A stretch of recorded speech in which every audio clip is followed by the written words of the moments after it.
Let's see if I can show you. There we go. If you do want to put in a little bit of pressure, it does allow. It's quite a soft nib actually, but it's 114, 144, and then the 145 or the classique, and then you have your 146.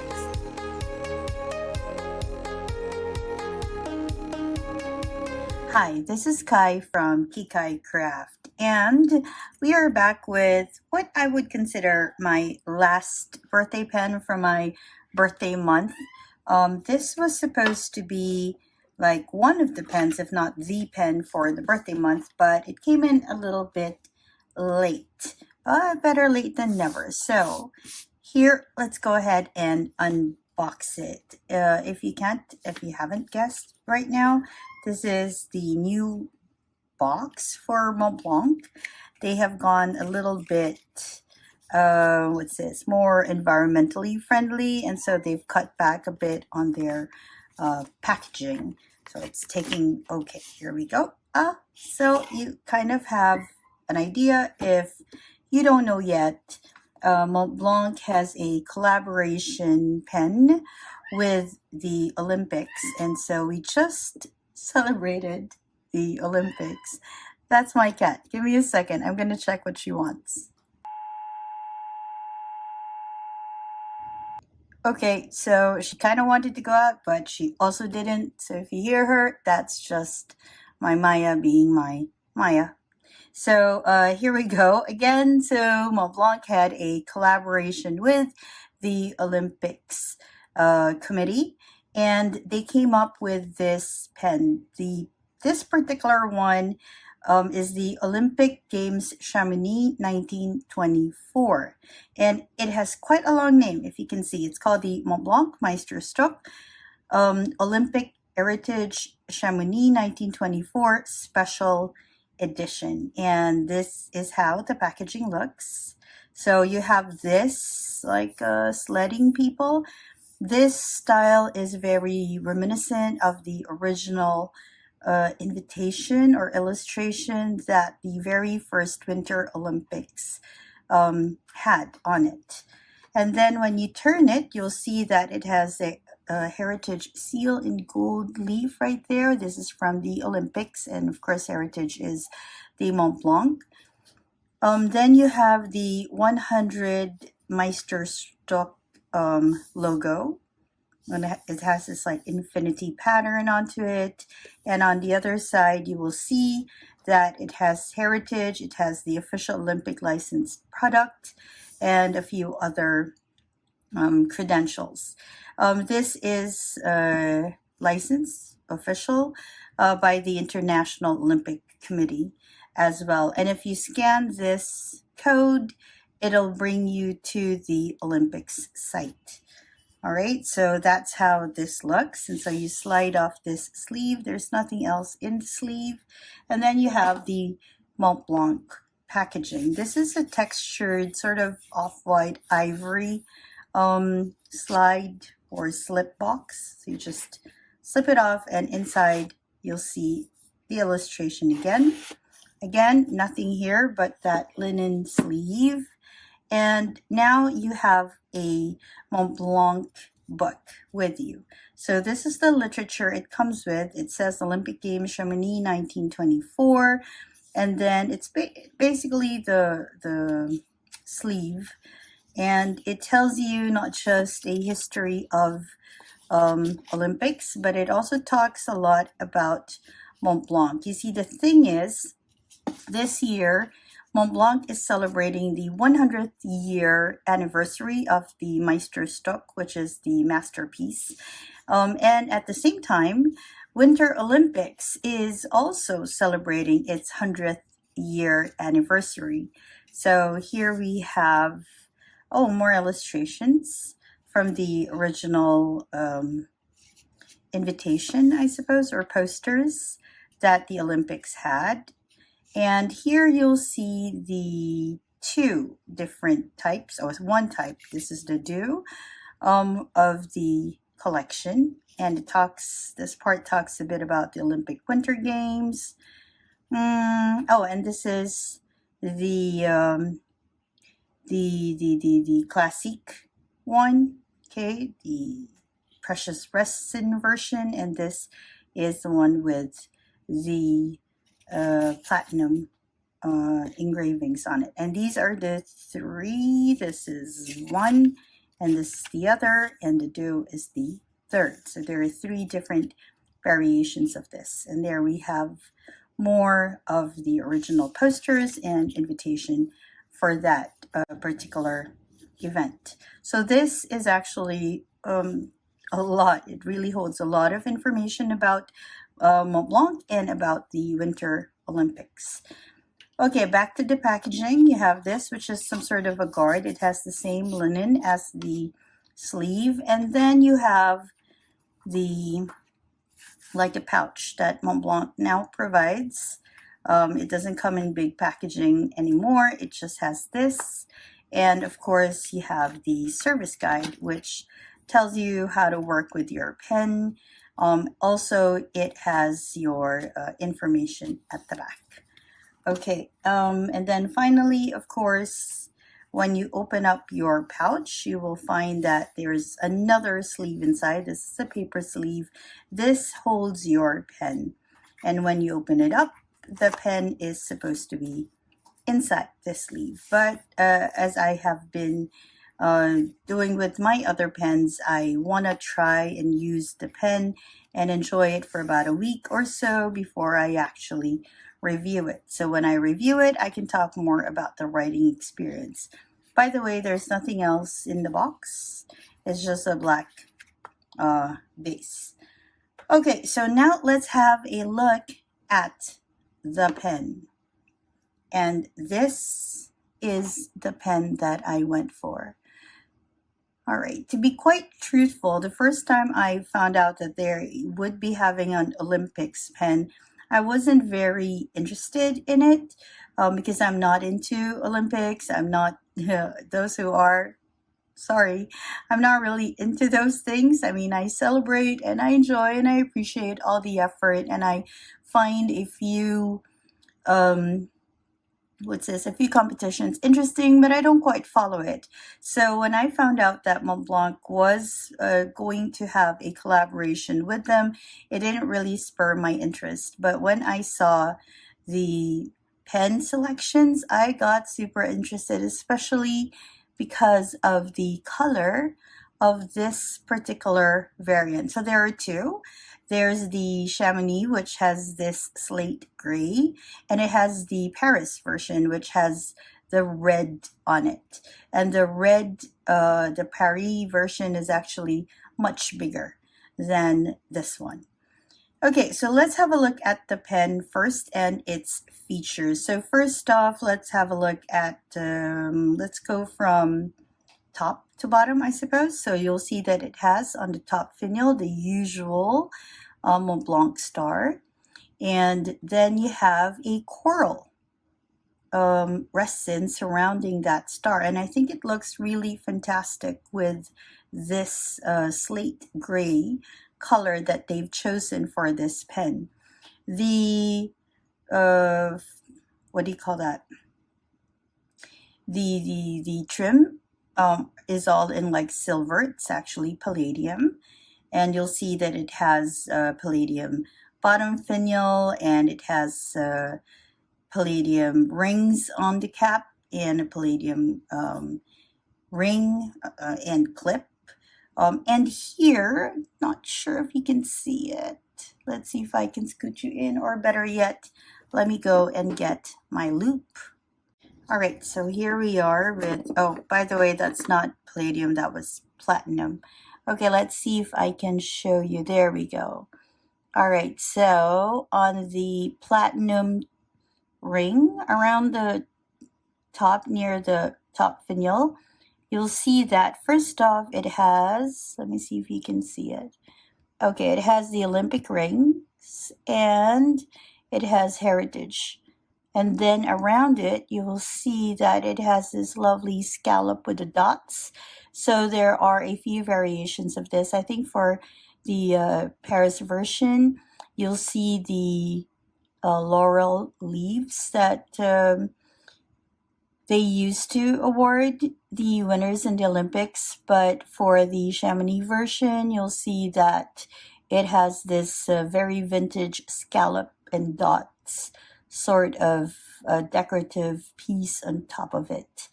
And then you'll have the usual clip that they do have on the Montblancs. And over here, you will see it says Olympic. Okay, let's turn this on again. You'll see that it says Olympic Winter Games. Can you see it? Okay. Wait. There we go. There, Olympic Winter Games. Okay. All right, and then it has this sort of decorative vintage frame around it. On the cap ring, okay, forgive all this cat hair, you'll see that it says Meisterstück. Okay, and then you'll see 1924, which is the first year that both the Meisterstück and the Winter Olympic Games were produced and established. And then you'll see 2024, and that shows you, hold up, that it's been 100 years for both. Okay, and then you continue. Again, bottom finial is your platinum, okay? This is a screw cap because it is the Classique or the 145. And inside you'll see that this slate gray, some sites call it a dove gray, and it might look a bit like blue in some renditions, but it is a slate gray color. This is actually a nod to the first color sort of choice for the Winter Olympics for the 1924 event, and that one was in allusion to the rock formation on the Mont Blanc mountain. Okay, and so you'll see that slate gray. It has a platinum ring by the thread, and it has a rhodium plated nib. Now, on this rhodium plated nib, there's a lot more detail. It's like full of detail. So you have your usual 4810, and right below it, you'll see that there's a ski jumper drawn or etched in the same style as the ones on the posters. Okay, and right below that, it tells you that it's a 14K. And here you'll see, can you see it though? You'll see 1924, and on the other side, you'll see it says 2024. Okay, sort of telling you when the Winter Games and the Meisterstück again were established and produced. And that's how it looks. I got myself a fine. Found that this is a lovely spot for me right now when it comes to writing with Montblancs. So this is how it looks. Now, if you're contemplating on getting a Montblanc and you are looking at getting the Classique, otherwise known as the 145? Yeah, it's the 145. And you're sort of like wondering, well, how does that size really compare with other pens? Because that's something I often ask myself when I don't have that particular model. So let's have a look at the lengths first. So if you're a numbers person, a Classique or a 145 is about a smidge longer than 14 centimeters when it's capped. That's when it has its cap on it. And nib to bottom finial uncapped, it'll be about 12.5 centimeters. So that's the those are the numbers that go with it. But then let's have a more visual look at length. So let us compare it with more common pens in our collections. By the way, this is the Toyooka Craft tray. Okay, it can hold about 6 pens. Okay, so what you have in front of you would be the Esterbrook ST, that's the regular. Then you have your Lamy Safari. This is the dark lilac. This is the Esterbrook Novu Blue in regular size. Then you have your Sailor Pro Gear, again in regular size, not the Pro Gear Slim, not the King of Pop, the Sailor Pro Gear. And then you have your Kaweco. And here you are with your Classique, and it fits right there. Okay, so it's longer obviously than your Kaweco, because your Kaweco is a pocket pen, longer than your Sailor Pro Gear.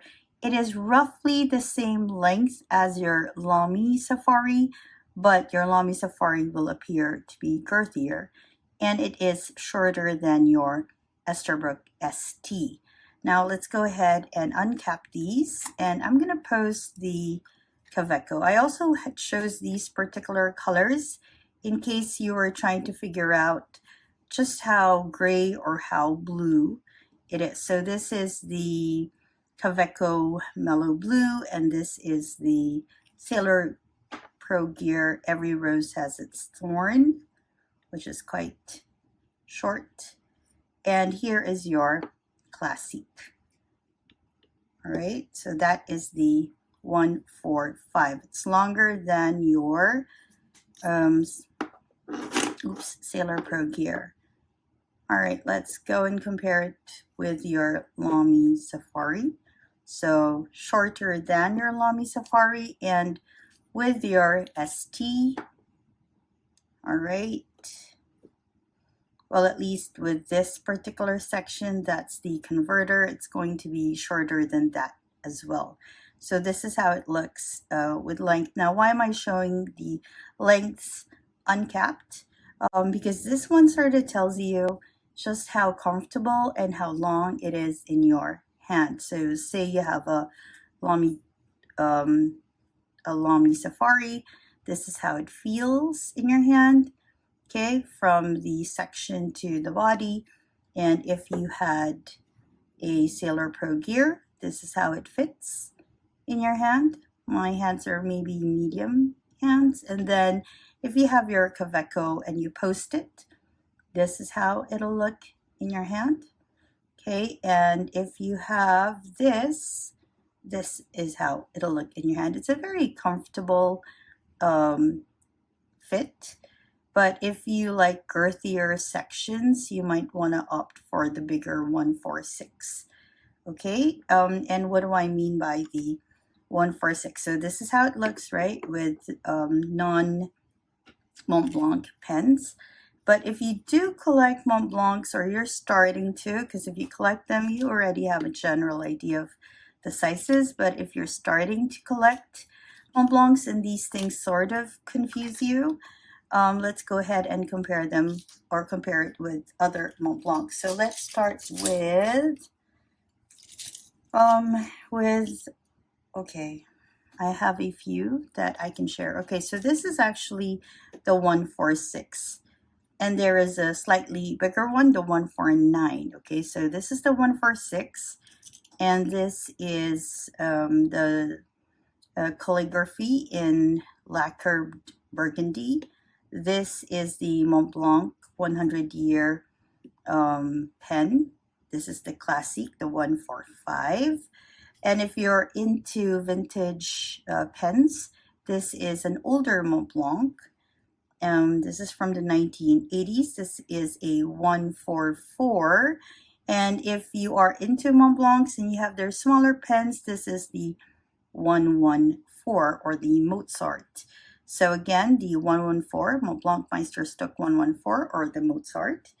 Then you have your Meisterstück 114, 144, and then the 145, or the Classique. And then you have your 146.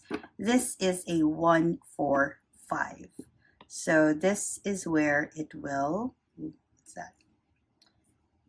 Okay, that's cat here getting stuck with static. That's what it is.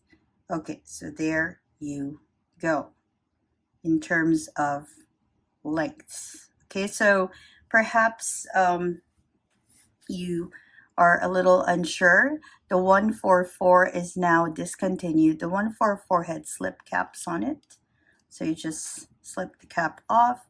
And the 145s, which is where they've moved now, it's the direction they move, it has a screw cap.